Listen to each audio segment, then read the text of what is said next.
एजुकल era में आप सभी का स्वागत है। 12th अकाउंटेंसी लेखा शास्त्र। लेखा शास्त्र में हमारा चैप्टर जो चल रहा है चैप्टर 2 पार्टनरशिप फंडामेंटल, साझेदारी लेखे आधारभूत सिद्धांत। इस चैप्टर पर ये जो वीडियो है वो पार्ट नंबर 26 नंबर का वीडियो है। और इस वीडियो में हम आपके एनसीईआरटी की बुक पेज नंबर 110 से 27 नंबर के सवाल को देखेंगे। 27वें नंबर सवाल को हम आज इस वीडियो में देखेंगे। चैप्टर हमारा जो है साझेदारी लेके आधारभूत सिद्धांत। ठीक है, तो इस सवाल में किस टॉपिक को कवर किया जाएगा? इस सवाल में हम पूंजी पर ब्याज, आपको जब इस सवाल को आप हल करेंगे तो देखेंगे कि आपको यहाँ पर पूंजी पर ब्याज परिकलित मतलब गणना करने को कहा जाएगा। ठीक है, तो इस सवाल में हम पूंजी पर ब्याज जो ये टॉपिक है वो टॉपिक इसमें कवर होगा, इंटरेस्ट ऑन कैपिटल। ठीक है, पहले भी हम इस तरह के सवाल जो इंटरेस्ट ऑन कैपिटल का कैलकुलेशन करने का पहले भी हम सवाल देख चुके हैं।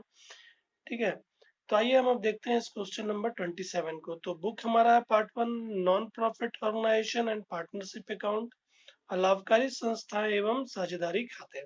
तो क्वेश्चन नंबर 27, 31 मार्च 2016, ठीक है 31 मार्च 2016 को लेखा खाता बंद होने के बाद, ठीक है, इनका लेखा खाता जो इन लोगों का अकाउंट्स है वो अकाउंट्स बंद इन्होंने कर दिया 31 मार्च 2016 को। बंद होने के बाद राम, श्याम तथा मोहन की पूंजी शेष क्रमशः 24,000 रुपए, 18,000 रुपए तथा 12,000 रुपए प्रकट होती है। यानी अब इस वाक्य को देखिए, कह रहा है कि तीन साझेदार है राम, श्याम, मोहन। ठीक है, 31 मार्च 2016 को जब इन्होंने पुस्तक बंद कर दिया, मतलब कि इनका जो भी अकाउंट्स होता है प्रॉफिट एंड लॉस अकाउंट्स, ठीक है, इन्होंने क्या किया, अपने खाते को बंद कर दिया। इस दिन साल का अंतिम है, फाइनेंसिंग ईयर का अंतिम दिनांक है, इस दिनांक पर अपना लेखा जोखा इन्होंने बंद किया। तो जब लेखा जोखा बंद कर लिया तो उस दिनांक पर इनको पता चलता है कि इनकी पूंजी जो अंतिम पूंजी है वो 24,000, 18,000 तथा 12,000 रुपए है। क्लोजिंग कैपिटल आपको बता रहा है, क्लोजिंग कैपिटल 24,000, 18,000 और 12,000। हम जब देखते हैं, जब कैपिटल अकाउंट हम बनाते हैं तो कैपिटल अकाउंट में हम जब पूंजी खाता बनाते हैं तो पहले शेष, प्रारंभिक शेष बताया जाता है। तो मतलब कि प्रारंभ में इतनी हमारे पास पूंजी है और उसमें जो जो चीज जोड़नी होती है जैसे वेतन, कमीशन, पूंजी पर ब्याज, ठीक है, ये साझेदारों को जो जो दिया जाता है वो देने के पश्चात फिर इनकी अंतिम पूंजी निकल कर आती है कि इनकी पूंजी इतनी साल के अंत में है। वही यहाँ पर बता रहा है कि इनकी अंतिम पूंजी 24,000, 18,000 तथा 12,000 है, पूरा कैलकुलेट एडजस्टमेंट करने के पश्चात। अब आगे सवाल देखिएगा, लिखा लेकिन बाद में यह पता चलता है, अकाउंट्स क्लोज करने के बाद, खाता बंद करने के पश्चात, लेकिन बाद में यह पता चलता है कि पूंजी पर 5% प्रतिवर्ष की दर से ब्याज शामिल होने से रह गई। ठीक है, इस तरह का हम सवाल देख चुके हैं पहले भी। आप देखेंगे ये वाक्य कह रहा है कि खाता बंद करने के पश्चात बाद में पता चल रहा है, क्या पता चल रहा है कि पूंजी पर ब्याज, ठीक है, पूंजी पर 5% प्रतिवर्ष की दर से ब्याज शामिल होने से रह गई। मतलब कि गलती हो गई, जो भी अकाउंट्स बनाने वाला था, अकाउंटेंट था, उसने क्या कर दी, गलती कर दी, पूंजी पर ब्याज उसने नहीं लगाया लाभ से, और लाभ में बिना पूंजी पर लाभ लगाए ही उसने क्या किया, लाभ को बंटवारा करके मालिकों को दे दिया, उनके पूंजी खाते में जोड़ दिया। ठीक है, आगे सवाल कहता है कि 31 मार्च 2016 को वर्ष के अंत में यह लाभ हानि 36,000 रुपए होती है। मतलब आपको सवाल इस वर्ष का लाभ भी बता रहा है। ठीक है, लाभ कितना बता रहा है इस वर्ष का, 36,000 रुपए। ठीक है, ये लाभ का क्या हो गया है, बंटवारा हो गया है, क्योंकि अंतिम पूंजी आपको निकाल कर बताया गया है। तो इसमें ये 36,000 भी इनका जितना जितना अनुपात है उस अनुपात में बढ़कर इसमें जुड़ गया है। अभी हम सवाल में देखेंगे हल जब करेंगे तो। ठीक है, लिखा है कि 31 मार्च 2016 को वर्ष के अंत में यह लाभ 36,000 रुपए होती है तथा साझेदारों के आहरण आहरण भी बता रहा है आपको सवाल में, साझेदारों के आहरण। राम 3,600 रुपये इसने आहरण किया साल भर में। श्याम ने 4,500 रुपये आहरण किया साल भर में। तथा मोहन ने 2,700 रुपये होती है। इन दोनों का आहरण भी आपको बताया हुआ है। फिर लिखा राम, श्याम एवं मोहन को लाभ विभाजन अनुपात 3:2:1 का है। मतलब इनका लाभ का बंटवारा का अनुपात भी बताया 3:2:1। जितना भी लाभ होगा उसका 3 हिस्सा ये ले जाएगा, 2 हिस्सा श्याम ले जाएगा और 1 हिस्सा जो है वो मोहन ले जाएगा। जब आप जोड़ेंगे 3, 2, 5, 1, 6, 6 में से 2 हिस्सा राम, 6 में से 2 हिस्सा श्याम और 6 में से 1 हिस्सा मोहन ले जाएगा। पूंजी पर ब्याज परिकलित कीजिए। हमको पूंजी पर ब्याज की गणना करने को कह रहा है। तो आप देखेंगे सवाल को, ठीक है। सवाल आप देखिएगा, सवाल में क्या बताया हुआ है। खाता बंद हो गया। कब बंद हुआ? 31 मार्च 2016 को खाता इन्होंने बंद कर दिया। जिस दिनांक पर, मतलब अंतिम दिनांक पर जब इन्होंने खाता बंद किया इस दिनांक पर, तो इस दिनांक पर इनकी पूंजी बता रहा है, साझेदारों की अंतिम पूंजी। पहला साझेदार जो राम है उसका 24,000 रुपये। दूसरा साझेदार जो श्याम है, ठीक है, जो श्याम है उसकी पूंजी बता रहा है 18,000 रुपये। अंतिम पूंजी बता रहा है खाता बंद करने के पश्चात।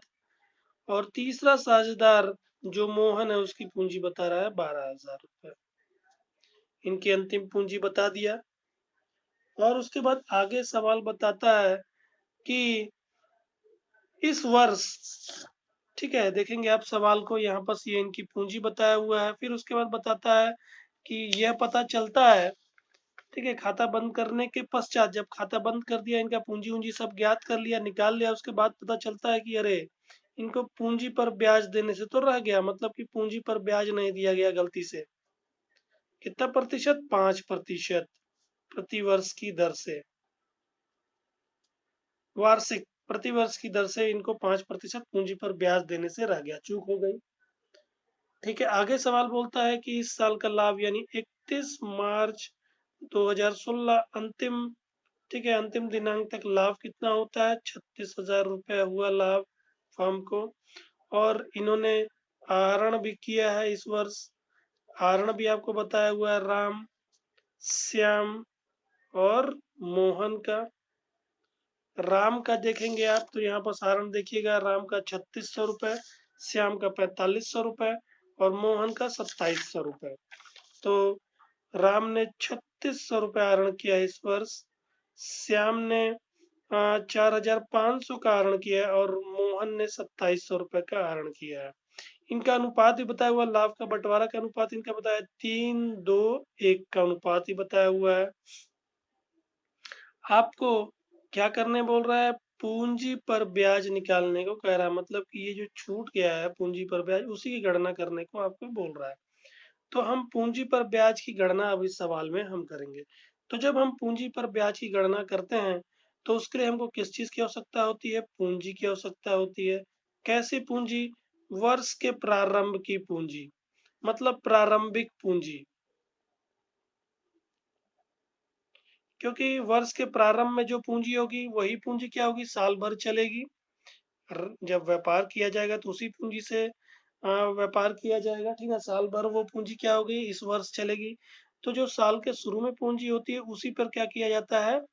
उसी पर ब्याज दिया जाता है। अंतिम पूंजी पर ब्याज नहीं दिया, क्योंकि ये तो अंतिम में ज्ञात होकर आया है, ठीक है। तो हमको इसकी आवश्यकता नहीं है, हमको तो प्रारंभिक पूंजी की आवश्यकता है। तो सवाल में तो प्रारंभिक पूंजी नहीं दिया हुआ है, ठीक है। तो हमको प्रारंभिक पूंजी नहीं दिया तो हम उसकी गणना करेंगे। पहले प्रारंभिक पूंजी गणना करेंगे, फिर उसके बाद उस पर पूंजी पर ब्याज निकालेंगे। तो एक चीज हमको चाहिए पूंजी, और दूसरा दर। सवाल में आपको दर दिया हुआ है, 5% वार्षिक के हिसाब से पूंजी पर ब्याज दिया जाता है। तो हम पहले क्या निकालेंगे? पहले हमको प्रारंभिक पूंजी निकालना पड़ेगा, फिर उसके बाद हम क्या करेंगे? इस दर को बैठाकर पूंजी पर ब्याज निकाल देंगे। तो अब प्रारंभिक पूंजी कैसे निकलेगा आप देखेंगे। पहले भी मैंने आपको, जब इस तरह के सवाल आए थे वहां पर भी मैंने बताया था, जब हम पूंजी खाता बनाते हैं, आप जैसे पूंजी खाता बनाएंगे, कभी भी आप पूंजी खाता बनाएंगे तो इस तरह का फॉर्मेट आप देखने को आपको मिलता है। दिनांक, विवरण, 3 साझेदार हैं, हमने 3 साझेदार का ये डेबिट का कॉलम राशि का खींच दिया। फिर उसी तरह ये हमारा क्रेडिट पक्ष होगा, दिनांक, विवरण और 3 साझेदारों की राशि की इस तरह की। ठीक है, ये हो गया हमारा राम, श्याम और मोहन, RSM, ये डेट का कॉलम। ये हो गया RS और M। ठीक है, ये विवरण हो गया, मतलब particular date, particular Ram Shyam Mohan. Credit side, date particular Ram Shyam Mohan. अब आप पूंजी खाता बनाएंगे तो यहाँ पास क्या लिखेंगे, साल के शुरू की पूंजी। चाहे अगर आपने रोकड़ा लगाया तो यहाँ पास रोकड़ा लिखेंगे, या पिछला उठाकर अगर आप पिछले साल का बैलेंस उठाकर आगे लगाए तो शेष लाया गया, यहाँ पास आप प्रारंभिक पूंजी लिख देंगे। फिर उसके बाद साझेदारों को जो भी दिया जाएगा, जैसे इन्होंने जो जो समझौता किया, यदि पूंजी पर ब्याज के लिए समझौता किया तो पूंजी पर ब्याज यहाँ पास जोड़ दिया जाएगा, क्योंकि ये इनको पैसे के रूप में देना चाहिए, तो पैसे के रूप में न देकर हम क्या करेंगे, इनकी पूंजी को ही बढ़ा देंगे। उसी तरह यदि किसी साझेदार को कमीशन दिया जा रहा है, किसी साझेदार को या सभी साझेदारों को कमीशन दिया जा रहा है, तो ये भी इनके पूंजी में जोड़ दी जाएगी। वेतन यदि किसी साझेदार या सभी साझेदारों को दिया जा रहा है तो ये भी इनकी पूंजी में जोड़ दी जाएगी। ठीक है, और आता है लाभ एवं हानि। ठीक ना, विनियोग खाता का जो बंटवारा का लाभ है, ठीक ना, यदि लाभ है तो जुड़ेगा, हानि है तो घटने लगेगा। ये भी हमारे पूंजी को बढ़ा देता है, लाभ जो है वो पूंजी को बढ़ाने लगता है। यदि हानि होगी तो इधर लिखेंगे, क्योंकि लाभ एवं हानि विनियोग खाते से हमको साझेदारों को लाभ भी हो सकता है, हानि भी। अगर पैसा बचा रहेगा लाभ के रूप में तो वो बट के इनके अनुपात में बटकर इनके पूंजी में जुड़ने लगेगा। यदि बांटने के बाद लाभ हानि विनियोग खाता में यदि सभी चीज देने के पश्चात यदि कुछ भी लाभ के रूप में शेष नहीं बचता है तो वो क्या हो जाती है, हानि के रूप में लगती है। ठीक ना, ठीक है, तो हानि होगी तो उसको इसमें से माइनस कर दिया जाएगा। तो आप देखेंगे ये चीजें इसमें जुड़ती है। फिर उसके बाद क्या होता है, इधर आहरण, मतलब कि अगर पूंजी से कुछ चीजें घटानी हो तो उसको इधर से डेबिट करके घटा दिया जाता है। तो आहरण मतलब कि जब ये लोग पूंजी लगाते हैं तो वो पूंजी बनती है, पैसा लगाएंगे तो पूंजी बनेगी। और जब राशि कुछ निकाल लेंगे निजी उपयोग के लिए, यदि व्यापार से राशि निकाल लेते हैं उसको आहरण बोलते हैं। तो पूंजी को कम करने लगते हैं, क्योंकि वो लोग क्या करते हैं, अपने निजी उपयोग के लिए राशि निकालते हैं व्यापार से, तो आहरण पूंजी में से घटने लगता है। उसी तरह आहरण पर ब्याज यदि सवाल बोल रहा है तो इसको भी पूंजी में से घटा दिया जाता है, आहरण पर ब्याज। ठीक है, तो ये सब चीजें घटती हैं। ठीक है, फिर ठीक है, इतना करने के पश्चात मतलब जो जो पूंजी में जुड़ना चाहिए उसको जोड़ देते हैं, जो जो पूंजी से घटना चाहिए घटा देते हैं। फिर अंतिम में हमारे पास यहाँ पास यदि पूंजी इनकी ज्यादा है इधर की, तो यहाँ पर शेष बताने लगता है, मतलब कि इनकी पूंजी साल के अंतिम में इतना शेष बता रहा है, इतनी पूंजी इनके पास है। ठीक है, वही यहाँ पास हुआ है कि ये साल का इनका अंतिम का बता रहा है, 31 मार्च 2016 की इनकी पूंजी, साल के अंतिम दिनांक पर ये पूंजी खाता इन्होंने बनाया। ठीक है, 31 मार्च 2016 को इसको क्लोज किया। उस दिनांक पर इनकी पूंजी राम के लिए 24,000 रुपये, श्याम के लिए 18,000 रुपये। ठीक है, श्याम के लिए ये हमारा 18,000 रुपये, अंतिम पूंजी इसकी श्याम की 18,000 रुपये, और मोहन के लिए अंतिम पूंजी 12,000 रुपये। ये कैपिटल अकाउंट क्लोज करने पर, जब क्लोजिंग कर रहे हैं तो उस समय इनकी अंतिम पूंजी इतनी इतनी आई। फिर उसके बाद कैपिटल अकाउंट इन्होंने क्लोज कर दिया, सभी जोड़ा, इनको पूरा जोड़ा, इसको जोड़ा, दोनों तरफ का बराबर आ गया, इसको क्लोज कर दिया। अब पूरा हो जाने के पश्चात इन्होंने देखा कि ये जो पूंजी पर ब्याज था इसको नहीं दिया गया, मतलब मैंने इसको लिखा यहाँ पर है मगर फिर भी इन्होंने क्या किया, इसको देना चाहिए था, ये नहीं दिया गया। अब नहीं दिया गया इसका मतलब कि पूंजी में ये नहीं जुड़ पाया, तो गलती हो गई। ठीक है, तो अब इस क्या करना पड़ेगा हमको, इसको कैलकुलेट, हमको सवाल बस इसका कैलकुलेशन करने के बोल रहा है, तो हम इसको कैलकुलेट करेंगे। तो पूंजी पर ब्याज निकालने के लिए हमको कौन सी पूंजी चाहिए, हमको चाहिए प्रारंभिक पूंजी, साल के शुरू की पूंजी, जो पूरे वर्ष भर ये काम करेगी। ये पूंजी तो अंतिम पूंजी, इसकी आवश्यकता नहीं, हमको ये साल के शुरू की पूंजी की आवश्यकता है, इसी पर हम पूंजी पर ब्याज लगाते हैं। तो अब इसको कैसे निकालें, क्योंकि हमको सवाल में तो ये नहीं दिया हुआ है। तो क्या करेंगे कि हम देखेंगे, यहाँ से हम चले थे, इसमें से जोड़ते गए और जो चीज घटाना था वो घटाते गए, तब हमारा ये निकल गया। तो हमको अब इस सवाल में निकालना ये है, तो हम क्या करेंगे, जस्ट उल्टा चलने लगेंगे, मतलब कि इसको निकालने के लिए जो जो चीज हमने इसमें जोड़ा था और जो जो चीज घटाया था, क्या करेंगे, जस्ट उल्टा करेंगे। मतलब कि इसमें जो जो चीज जुड़ चुके हैं उसको घटा देंगे और जो जो चीज घट चुका है उसको जोड़ देंगे। मतलब कि ये दोनों घटा था, इन दोनों को जोड़ दिया जाएगा, और ये सभी चीजें क्या हुई थी, जुड़ी थी, इनको घटा दिया जाएगा। ठीक है। आहरण, आहरण पर ब्याज को क्लोजिंग कैपिटल में जोड़ दिया जाएगा, और यदि वेतन है, कमीशन है, ठीक है, कोई लाभ है, तो उसको क्या किया जाएगा, घटा दिया जाएगा। तो हमारा प्रारंभिक पूंजी में हम पहुंच जाएंगे। जस्ट इसका उल्टा हम चलेंगे। ठीक है। आप देखेंगे कि आप पहले जब बैलेंस शीट आपने 11th में बनाया होगा, बैलेंस शीट, ठीक है, तो बैलेंस शीट में मतलब चिट्ठा, चिट्ठा आप देखते हैं कि ये हमारा दायित्व पक्ष, एक तरफ हमारा दायित्व पक्ष होता है और एक तरफ हमारा संपत्ति, मतलब लायबिलिटीज एंड एसेट्स। ठीक है, इधर हमारा ये दायित्व हो गया, ये संपत्ति हो गई। तो अब दायित्व पक्ष में सबसे पहले आप क्या लिखते हो, पूंजी। यहाँ पर पूंजी लिखते हैं, साल के शुरू की पूंजी, मतलब वर्ष के प्रारंभ में कितनी पूंजी है। फिर क्या करते हैं, इसमें आहरण को आप घटाते हैं। यदि वर्ष भर में आपने कोई आहरण किया है तो प्रारंभिक पूंजी में आप क्या करते हैं, आहरण को घटा देते हैं, और यहाँ पर हमारा आहरण के घटाने के पश्चात ये पूंजी आ जाती है। फिर क्या करते हैं, इस वर्ष यदि कोई लाभ हुआ है तो उसको आप जोड़ देते हैं, या तो हानि हुआ है तो उसको आप घटा देते हैं। लाभ हुआ तो जोड़ते हैं और हानि हो जाए तो घटा देते हैं। और लाभ और हानि को जोड़ने या घटाने के बाद जो पूंजी बचती है वो हमारी अंतिम पूंजी बचती है, इसको हम बाहर कर देते हैं। तो ये अंतिम पूंजी तक पहुंचने के लिए हमने क्या किया, प्रारंभिक पूंजी में आहरण को घटाया और लाभ और हानि को जोड़ या घटा दिया। अब सवाल में हमको अंतिम पूंजी दिया हुआ है, हमको कहाँ तक जाना है, हमको प्रारंभिक पूंजी तक जाना है। तो क्या करना होगा, जो, ठीक है, जो प्रारंभिक पूंजी में जो घट चुका है उसको अंतिम पूंजी में जोड़ देंगे, और प्रारंभिक पूंजी में जो जुड़ चुका है उसको अंतिम पूंजी में घटा देंगे। जस्ट हम इसका उल्टा चलने लगेंगे। मतलब कि इसमें इसको निकालने के लिए जो जो चीजें जुड़ी थी उसको आप घटा दीजिए, और इसको निकालने के लिए जो जो चीजें घटी थी उसको आप जोड़ दीजिए इसमें, तो हमारा प्रारंभिक पूंजी निकल जाएगा। तो आइए अब हम सवाल को हल करते हैं। मैंने इसका थोड़ा सा थ्योरी आपको बता दिया है। ठीक है, ये हमारा सवाल था। अंतिम पूंजी 24,000, 18,000, 12,000। ठीक है। आहरण आप देखेंगे, आहरण आपको सवाल में दिया हुआ है, आपको लाभ सवाल में दिया हुआ है। आपको ध्यान रखना हो क्या क्या चीजें सवाल में दी हुई हैं। तो आहरण दिया हुआ है, लाभ दिया हुआ है, तो आप देखेंगे इसमें क्या क्या जुड़ा हुआ है। इसमें लाभ जुड़ा हुआ है, तो लाभ जुड़ा हुआ है, तो अब हम उल्टा चल रहे हैं, तो इसमें से क्या करेंगे, लाभ को घटा देंगे।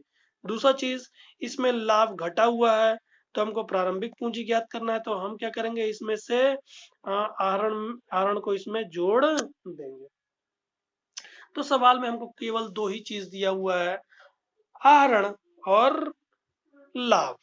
ठीक है, तो आइए अब हम सवाल को हल करते हैं। तो ये हमारा सवाल का हल है। आप देखेंगे मेन ये हमारा है, क्योंकि सवाल हमको पूंजी पर ब्याज की गणना करने बोल रहा है, calculation of interest on capital. तो ये हमारा मेन है, इसको हम मेन में हल करेंगे। तो इसको पहले हल करने के लिए हमको क्या निकालना होगा, पहले प्रारंभिक पूंजी निकालना होगा। तो पहले हम प्रारंभिक पूंजी निकालते हैं। ठीक है, तो प्रारंभिक पूंजी निकालने के लिए हमको थोड़ा सा ये इस तरह का फॉर्मेट, आप फॉर्मेट भी बना सकते हैं, या तो सीधे सीधे आप हल करना चाहें तो हल भी कर सकते हैं। मैंने इसका फॉर्मेट बना दिया है। ठीक है, वर्किंग नोट्स में आप इसको दिखाना होगा। वर्किंग नोट नंबर 1, प्रारंभिक पूंजी का परिकलन, मतलब कैलकुलेशन ऑफ ओपनिंग कैपिटल। पहले ओपनिंग कैपिटल का कैलकुलेशन करते हैं। तो मैंने बताया ओपनिंग कैपिटल निकालने के लिए आपको क्या करना होगा, प्रारंभिक पूंजी निकालने क्या करना होगा, जस्ट उल्टा चलना होगा। मतलब क्लोजिंग में जो जो चीजें जुड़ चुकी है उसको घटा देंगे, और जो चीजें घट चुकी है उसको जोड़ देंगे। तो आप देखेंगे मैंने आपको बताया कि प्रारंभिक पूंजी मतलब ओपनिंग कैपिटल में क्या करते हैं, ड्राइंग को घटा देते हैं। तो हम उल्टा कर रहे हैं, तो क्या करेंगे, ड्राइंग को जोड़ देंगे। पहले लिखेंगे अंतिम पूंजी, क्लोजिंग कैपिटल 24,000, 18,000, 12,000, सवाल में आपको बताया हुआ है। 24,000 राम का, श्याम का 18,000 और मोहन का 12,000। ये पर्टिकुलर राम, श्याम और मोहन, मतलब कि विवरण राम, श्याम, मोहन। पहले अंतिम पूंजी को लिखेंगे 24, 18, 12। फिर इसमें क्या करेंगे, आहरण को जोड़ देंगे, क्योंकि आहरण वापस घट चुका है। आहरण को पूंजी से घटाया जाता है, अब हम इसको जोड़ देंगे। जोड़ेंगे, यहाँ पर लिखेंगे आहरण प्लस प्लस आहरण, मतलब जोड़, आहरण, ड्राइंग 3,600, सवाल में आपको बताया हुआ है तीनों का, 3,600, 4,500 और 2,700। इसको जोड़ेंगे तीनों को, तो यहाँ पर हमारा आएगा 24 में 3 जोड़े 27,600, 27,600, 18 में 4 जोड़े 22,500 और जुड़ गया 22,500, और यहाँ पर 12,000 में 2,000 जोड़े 14,700 और जुड़ गया 14,700। ठीक है, तो ये हमारा हमने ड्राइंग इसमें जोड़ दिया अंतिम पूंजी में। फिर अब हम आगे सवाल में देखते हैं। सवाल में हमको आगे क्या बताया हुआ है, आगे हमको प्रॉफिट बताया, लाभ बताया हुआ है सवाल में। ये लाभ भी क्या हुआ है कि पूंजी में जुड़ चुका है, इसको हम वापस घटा देंगे, यानी कि जस्ट उसका उल्टा चलेंगे, यहाँ पर माइनस करना पड़ेगा। तो लाभ हानि विनियोग खाता, ठीक है, लाभ के रूप में 36,000 रुपए जो लाभ हुआ था उसको हम यहाँ पर इन तीनों से घटाएंगे। अब कैसे घटाएंगे, क्योंकि ये एक आपको तो वहां पर पूरा 36,000 बताया हुआ है, तो क्या हुआ होगा ठीक ना, आप जब देखेंगे कि जब इन्होंने लाभ हानि विनियोग खाता बनाया होगा, अकाउंटेंट ने जब लाभ हानि विनियोग खाता, ये भी आपका रफ वर्क में इसको आप बना सकते हैं वर्किंग नोट के रूप में, कि जब लाभ हानि खाता, लाभ हानि विनियोग खाता मतलब कि लाभ का जब अकाउंटेंट ने बंटवारा किया होगा मालिक को, तो इस तरह उसका बनाया होगा। तो हम इस खाते को देख चुके हैं, जब भी सवाल आपको लाभ एवं हानि विनियोग खाता बनाने बोलता है तो इस तरह हम लाभ का बंटवारा करते हैं, देखेंगे। तो पहले 36,000 का उसने लाभ बताया, लाभ दायित्व है इसलिए क्रेडिट होकर ओपन होता है। लाभ एवं हानि विवरण, statement of profit and loss account, ठीक है, इससे उठकर हमारा 36,000 रुपये आ गया इसके क्रेडिट साइड में। अब इसका बंटवारा होगा, तो यहाँ पर सवाल में कुछ भी नहीं बताया हुआ, ना ही वेतन के विषय में बताया है। पूंजी पर ब्याज का तो हम कैलकुलेशन कर रहे हैं, ठीक है। तो जो अकाउंटेंट ने क्या किया कि पूंजी पर ब्याज के लिए गलती करके उसने नहीं दी, सीधा सीधा क्या किया इसने, देखा लाभ को उठाकर उसको बांट दिया। तो 36,000 रुपए का इसने क्या किया, इनको सीधा सीधा दे दिया, उसका बंटवारा कर दिया। तो इनका अनुपात आप देखेंगे 3:2:1 का, तो इस अनुपात में उसने दे दिया, ठीक है, 3:2:1 के अनुपात में दे दिया। मतलब 36,000 को बांटा इसने, 36,000 जब जोड़ेंगे 3, 2, 5, 1, 6, 36,000 का 3/6, 36,000 का 3/6 सीधे इसने बांटा किसके लिए, राम के लिए, ठीक है। तो 36,000 का 3/6, 36,000 इंटू 3/6, ठीक है। अब हम डिवाइड करते हैं इसको 36,000 को 6 से, तो हमारा आता है 6,000, 6,000 रुपये आएगा। 36,000 को 6 से गुण भाग देंगे तो यहाँ पास आएगा 6,000, 6,000 को 3 से गुणा करेंगे 18,000 रुपये, पहले साझेदार को मिल गया। फिर उसी तरह श्याम को दिया जाएगा 36,000 का 2/6 भाग, 2/6, 36,000 का 2/6। जब हम इसको भी काटेंगे तो यहाँ पास भी आएगा 6,000, 6,000 को 2 से मल्टीप्लाई करेंगे 12,000, 12,000 रुपए। फिर उसी तरह मोहन के लिए 36,000 का 1/6, 36,000 का 1/6, ठीक है। आप जब काटेंगे तो 6,000, 6,000 रुपए, उसको 1 से गुणा करेंगे 6,000 रुपीज। तीनों को आप जोड़ेंगे, जब इन तीनों को ऐड करते हैं आप तो 18, 12, 18, 12 हो जाता है 30, और 6 जोड़ेंगे तो 36,000, 18, 12, 30 और 6 को जोड़ेंगे तो 36,000 रुपये। पूरा बंटवारा इस अकाउंटेंट ने किया और इनको पूंजी खाते में इसको जोड़ दिया, ठीक है। इनको पूंजी खाते में इसने क्या किया, इस 18, 12,000 और 6,000 को इसने क्या किया, इनके पूंजी खाते में जोड़ दिया, ठीक है। इसको मैंने बस समझने के लिए आपको ये बनाया हुआ है, ठीक है। मैं ज़्यादा डिटेल क्या है कि मैं ज़्यादा डिटेल में नहीं जाऊँगा, क्या है कि फिर आपको उस तरह का सवाल नहीं समझ आएगा, ठीक ना। तो मैंने आपको बस केवल इसका बंटवारे का बताया। बंटवारा का मैं इसलिए बता रहा हूँ क्योंकि ये इनके पूंजी खाते में जोड़ दिया गया है, इसको हमको माइनस करना होगा, इसलिए बंटवारा का मैंने यहाँ बस करके बताया पूरा वर्क में। अब हमने देखा कि 36,000 रुपये इनके पूंजी में जुड़ चुका है, इस पूंजी में जुड़ चुका है, तो हम यहाँ बस माइनस कर देंगे, जस्ट उल्टा चलेंगे। तो लाभ हानि विनियोग, ठीक ना, लाभ हानि विनियोग खाते से ये लाभ के रूप में जो 18,000 बढ़ा था वो यहाँ पास माइनस हो जाएगा। 18,000, 12,000 और 6,000 वर्किंग नोट में हमने इसको देखा है, ठीक है। तो अब इस 27,600 में से 18,000 को घटाएंगे तो ये 9,600 रुपये हमारा बचता है। उसी तरह 22,500 में से जब 12,000 ये जो इसको लाभ के रूप में बटा था वो हम माइनस करेंगे तो 10,500 रुपये बचता है। और 14,700 में से जब 6,000 माइनस करें 8,700 इसका बचता है। यही हमारा प्रारंभिक पूंजी है, ठीक है। जब आप बैलेंस शीट बना रहे होंगे तो आपको सवाल में आपको प्रारंभिक पूंजी यहाँ बस हमने निकाला, मान लीजिए कि आपको ये पहले से पता है, तो जब आप बैलेंस शीट बना रहे होंगे तो आपने क्या किया होगा, इस प्रारंभिक पूंजी में आपने इसको लाभ को जोड़ा और फिर उसके बाद उस जितना भी आया उसमें क्या किया आपने, इस आहरण को घटा दिया, तब आपका क्या आ गया, ये 24,000 रुपये का ये आ गया। अब इस सवाल में हमको क्या है, हम इस सवाल में हमको ये मालूम है, ये मालूम है और ये मालूम है, ये हमको मालूम नहीं है, हमको ये निकालना है, तो हम क्या करेंगे, जस्ट उल्टा चलने लगेंगे। ठीक है, तो हमने यहाँ पर प्रारंभिक पूंजी निकाला 9,600, 10,500 और 8,700। अब हम क्या करेंगे, इसी प्रारंभिक पूंजी पर, क्योंकि हमको प्रारंभिक पूंजी ज्ञात करना था, हमने ज्ञात कर लिया। इसी प्रारंभिक पूंजी पर यानी कि ओपनिंग कैपिटल पर हम क्या करेंगे, इंटरेस्ट ऑन कैपिटल का कैलकुलेशन करेंगे। ठीक है, तो अब हमारा सवाल यहाँ पर, ये हमारा मेन, हमने पूरा कैलकुलेशन देखा। अब हम इस सवाल को हल कर रहे हैं। ठीक है, ये हमारा मेन पोर्शन है, यही हमको सवाल निकालने के बोल रहा था। अभी तक हम जो देख रहे थे वो पूरा कैलकुलेशन था, ये हमारा मेन पोर्शन है, इसको हमको निकालना। ठीक है, तो अब देखिएगा, पूंजी पर ब्याज का परिकलन, हमको calculation of interest on capital हम कर रहे हैं, तो हमको उसके लिए चाहिए था प्रारंभिक पूंजी, ओपनिंग कैपिटल हमने ज्ञात कर लिया है। अब इसी पर लगा देंगे। आप देखेंगे पूंजी पर ब्याज जो है वो 5% है। किस पर लगाया जाएगा, ओपनिंग कैपिटल पर। तो प्रारंभिक पूंजी 9,600, पहले राम के लिए, राम का 9,600 था, 9,600 का 5%, 9,600 का 5%, 9,600 का 5% निकालेंगे आप, तो 96 × 5, 480 रुपए। फिर उसी तरह श्याम के लिए, इसका हमने निकाला 10,500, उसका 5% जब आप निकालेंगे, तो यहाँ पर हमारा ये अंश और हर कट गया, 2 शून्य। अब 105 × 5, 105 को 5 से मल्टीप्लाई करेंगे तो 525 रुपए, गुणा करके आप देखिएगा। ठीक है, 105 को जब आप 5 से गुणा करेंगे, 5 × 5 = 25 की 5 दो हासिल, 5 शून्य शून्य, यहाँ पास 2, 5 एकम 5, 525 रुपया होता है। फिर उसी तरह मोहन के लिए 8,700 हमने कैलकुलेशन किया था, इसका ओपनिंग कैपिटल 8,700, इसका हम इसका हम 5% निकाल देंगे, इंटरेस्ट ऑन कैपिटल। मोहन के लिए 8,700 का 5%। ठीक है, ये हमारा कट गया, और यहाँ पर 87 × 5। ठीक है, 5 7 = 35, 35 की 3, 35 की 5, 3 कैरी, फिर 5 का टेबल 8 टाइम्स, 5 8 = 40, 40 में 3 जोड़े थे 43, 435 रुपए हमारा आता है। तो ये हमारा इंटरेस्ट ऑन कैपिटल था। इन तीनों के लिए हमने इस सवाल को हल किया, हमको केवल इतना ही निकालने बोला था, मगर इस सवाल में थोड़ा सा कैलकुलेशन ज्यादा था। ठीक है, सवाल छोटा सा मगर कैलकुलेशन ज्यादा है। ठीक है, तो आशा करता हूँ कि आपको ये 27 नंबर का सवाल समझ आया होगा। मेरे चैनल पर यदि नया है तो प्लीज मेरे चैनल को सब्सक्राइब और नोटिफिकेशन बेल प्रेस कर लें, जिससे आने वाले वीडियो का नोटिफिकेशन आपको प्राप्त होता रहे, और वीडियो को लाइक और शेयर करना ना भूलें। आज के लिए इतना ही, धन्यवाद।